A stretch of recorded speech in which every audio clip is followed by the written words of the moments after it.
Hello, everyone, and welcome to week 4 of History 311 Online, Summer Edition.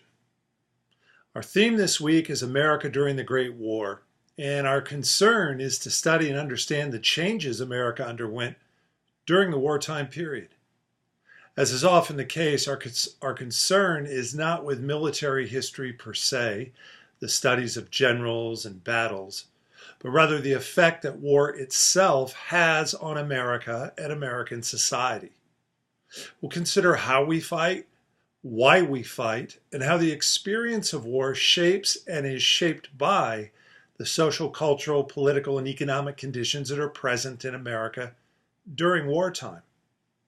As we saw with the Spanish-American War, the experience of war itself is inseparable from the material interests, political concerns, cultural attitudes, and even mythologies present in America during any given era.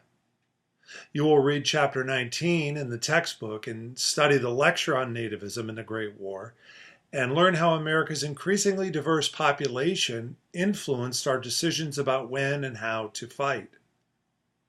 You'll read a speech delivered by Eugene Debs during the war that was regarded by the federal government as unlawful, and learn about his subsequent imprisonment. You can also watch a video reading of the speech by the actor Mark Ruffalo that you'll find under content. And you can listen to a radio interview with a historian who has written about the Debs case. Finally, you will complete a discussion board assignment based on the Debs speech and the week 4 materials. Please take note. As you assess Debs's famous prosecution for wartime loyalty, take into careful account the material from our lecture on America during wartime. And when you write your posts, demonstrate your understanding of that context. After all, I'm not simply inviting your opinion on whether Debs should have been punished.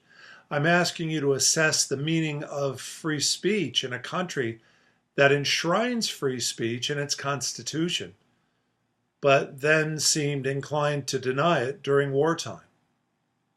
Now, this is a tough problem with no easy answers, and I certainly don't expect you to have a historically well-informed answer if you do not first take into account the times in which it happened. So yes, by all means, render your verdict, but make sure that your verdict is informed by the history I have assigned you. In particular, take note of our lecture on America during wartime. Now soon, I'll be reading and grading your discussion board 2 posts. You can expect to see perhaps fewer comments along with your grades because the themes I wanted to stress on your first discussion board assignment are by now well established. Of course, I'll continue to comment when necessary, and I'll still use our discussion board grading rubric. I strongly encourage you to pay attention to the evaluation criteria outlined in the rubrics, and with my past comments in mind, gauge your own efforts accordingly. Thank you for being patient with the time-consuming task of grading written work. And please do not hesitate to get in touch with me if you have questions or concerns. I'm always happy to hear from you and will make every effort to reply in a timely fashion. Enjoy week 4, everyone.